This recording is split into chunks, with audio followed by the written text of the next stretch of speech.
Managing money is tough, and one of the hardest things about getting our finances in order is knowing where to start. In this video, one of our favorite personal finance experts shares a 9-step path that starts off with a challenging financial situation like being in debt and unable to pay bills, and shows the way towards a better financial situation like being debt-free, having an emergency fund, and investing for the future. Enoch Omololu has a master's degree in finance and investment management. His personal finance blog has had over 15 million visitors, and he has tons of experience helping people in a variety of financial situations. So wherever you are right now, the path he's going to share can help identify the next step. There are many reasons why people struggle with their finances. Sometimes it's an income problem in the sense that, for example, right now you have inflation going through the roof and salaries are not keeping up. There's just so much you can cut in expenses before life becomes truly miserable. Sometimes it is a spending issue, so bad spending habits. This could be because they are spending money they don't have to buy things they don't need. Just the classic needs versus wants conundrum. Sometimes it's life happens. Life throws you a curveball that you're not prepared for, and you have to spend money you don't have, take on debt, and then that just spirals off into a vicious cycle of other issues. And from my personal experience, sometimes people get into financial situations and problems as a reflection of their circumstances. So for example, when I first arrived in Canada, I came with funds from my home country, but within a few years I had spent them all, and I struggled for a few years. There was just lots of expenses that come alongside being new in the country. So sometimes people get into financial situations like this based on circumstances surrounding them, but there are so many reasons why people find themselves in financial situations that are unpleasant. Having one's finances in order helps to provide confidence in oneself, confidence to plan for the future, better quality of life, an ability to pursue your goals and passions, room to be able to help others. And if it's your goal, you could also consider early retirement. It comes down to being in control of one's finances. So I would recommend following 9 steps. The first one being an understanding of one's debt problem. I would be asking myself these questions. One is, why am I in debt? Followed by, how much bad debt do I owe? And lastly, how much interest am I paying? Following that, the second step would be to develop a payment plan. And the 2 common payment plans as popularized by Dave Ramsey would be the debt snowball, debt repayment strategy, and the debt avalanche, debt repayment strategy. Debt snowball involves paying off the debt with the smallest balances first while making minimum payments on all other debts. Whereas the debt avalanche focuses on paying off the debt with the highest interest rate first while making minimum payments on all other debts. Regardless of which method one ends up using, the most important thing would be to stick to a plan. And thirdly, I would be budgeting for debt repayment. So it's one thing to have a payment plan in place, but then more importantly is actually having a budget that is geared towards paying off debt.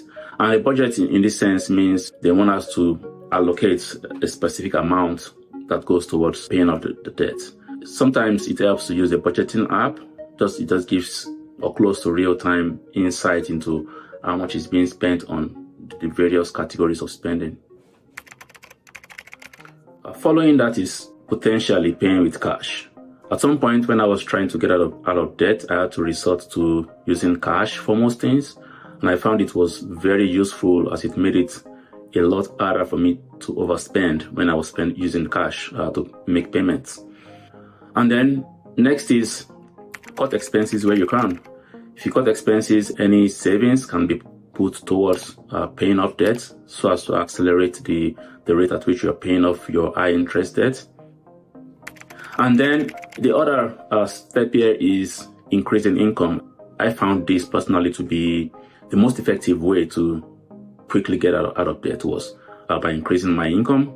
And increasing income could mean getting a second job, working extra shifts, starting a business on the side, selling things you don't need to raise extra cash, asking for a raise if possible. In some cases, it makes sense to ask for professional help when you need to get out of debt. And this could mean speaking with an accredited not-for-profit credit counselor or a licensed insolvency trustee. Or it could mean just speaking with a financial advisor. So depending on your circumstances, it may make sense to get help with getting out of debt. Once our interest debt is out of the way, the next step is to create an emergency fund.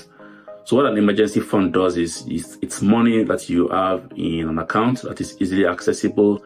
So something like just a general savings account.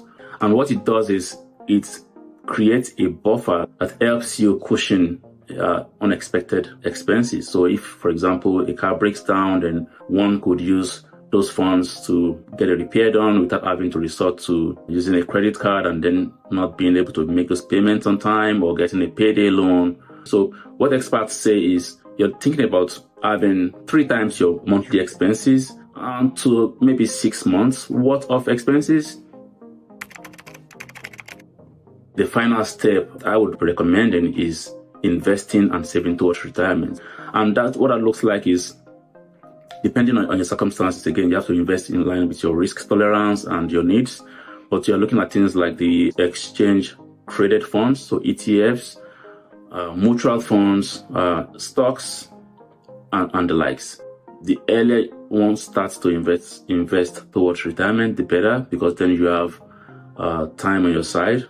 And that means you can weather the storm of the markets, the ups and downs.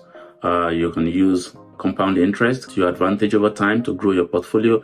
And then there's just enough time to make changes if needed along the way, if one needs to tweak things here and there. There are many opportunities to save money and minimize taxes using registered accounts. I think the top 3 would be the tax-free savings account, TFSA, registered retirement savings plan, RRSP, and registered education savings plan, RESP. So I've always been interested in personal finances as far back as I can remember. So in 2016, I started the Savvy New Canadians blog. And since then, I've written, I think, approximately 1,300 articles, including several guides and free ebooks.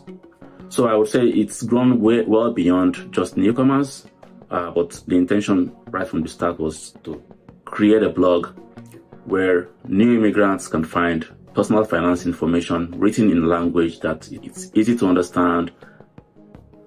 Having a solid understanding of the financial system and how it works and one's place in it, the pros and cons of various financial actions and inactions can really be helpful in living a fulfilled life.